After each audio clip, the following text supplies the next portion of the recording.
So I was kind of in a meditative state, standing over there by my kitchen counter. I had a cup of coffee in my hand, and I was chatting with my guides, like, okay, what do I need to do? And why am I feeling so weird? And what is, like, are you trying to tell me something? And I heard a song, right? Because guides will communicate with you through music. That's one of the ways that they send you messages. And I heard the end of the innocence. This is the end of the innocence, right? And that was playing in my head, and I'm like, wow, I haven't heard that song in a while. What's the message around this? And then I indulged for some crazy reason. So I went to YouTube and I played the song, and of course it's kind of, melancholy, and I'm listening to it, and in a moment, like, I was right there. So the only way that I can describe it is like they had me standing like right at that concentrated point between, quote, light and dark, between good and bad, like right there in the middle, in that potent center of contrast, right, that we're experiencing. If we look out and see what's going on in the world, we know that very ugly, dark things are rising up to the surface and being exposed to some for the first time ever. And so they had me there, and it was so intense and so overwhelming. And it was like, so think of it like, okay, on the, quote, bad side of things, any and every dark thing that you can possibly think of, and the feeling, and that terrible feeling of what that would evoke, right? Pain, suffering, sorrow, grief, horror, like all the things. But then on the other side, there was like this feeling of everything that's good and great, right? The most fantastic things that you can think of.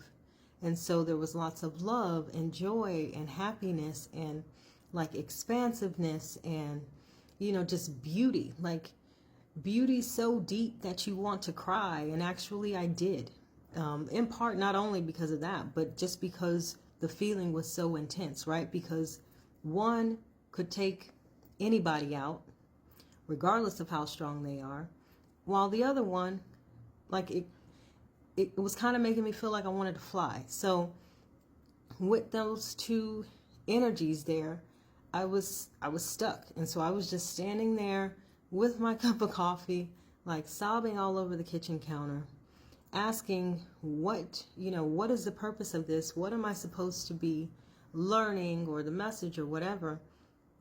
And I just heard, you have to feel it. You have to feel it so you know what to do with it, so you can tell people. Well, I didn't know in that moment, like, I guess intellectually what to do with it, but of course the body knows what to do with it, right?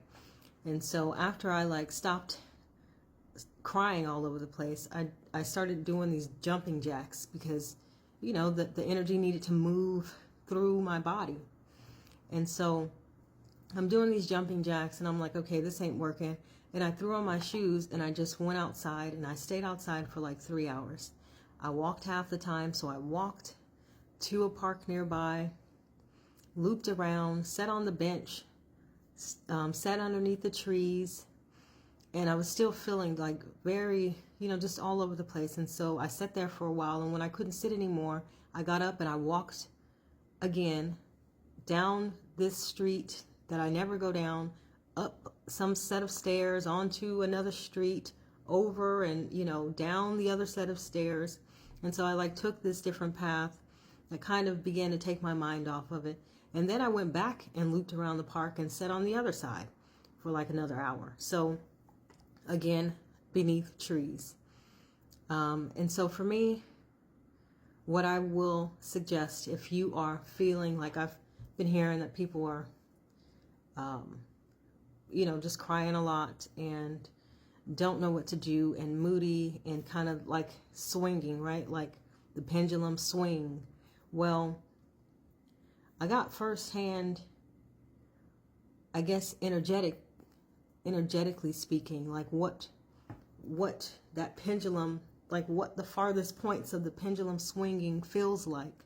And so I totally get it. Like if you are picking up on any of that energy, because you got to remember it's worldwide, and we can look at events that are unfolding, stuff that has happened, like them giving away the plan in text for for bombing certain parts of the world, them doing that again on the G Strip. It's just, some terrible shit going on, right? And so if you're feeling any of that, like swinging or wild sort of emotional feelings, then listen to your body, I will say, because it knows what you need. It ain't going to be the same for everybody. For me, movement is super important. If I don't have enough movement in a day, then I kind of like spin out, right? I'll, walk around the house talking to myself and doing all these things that don't ever really get done. It's because, I've got like this built up energy that I didn't release throughout the day. And so that's me. Other people, it might be sleeping. Other folks, it might be other forms of movement, like dancing or jumping or running or whatever it is.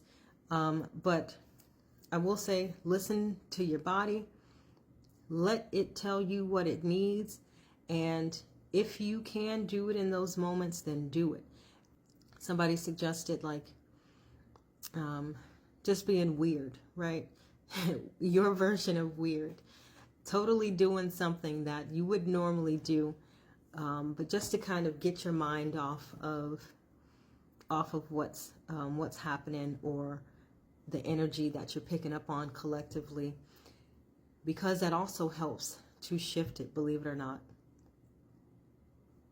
It helps to shift it. And so by the end of me doing my loops around the park, sitting underneath the trees, walking a path that I never walked, I felt back, I felt like I was back at my center,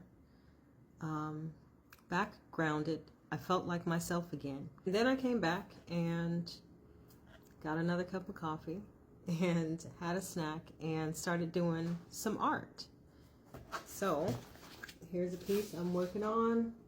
Not finished at all, but it's like a crown with some locks coming out. And I'll talk about that more in another video.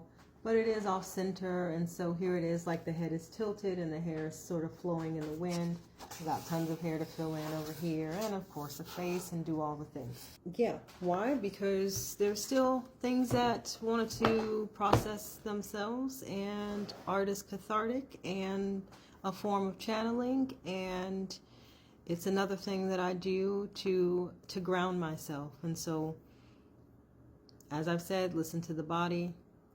And then after that, do the things that you enjoy, that make you feel like yourself.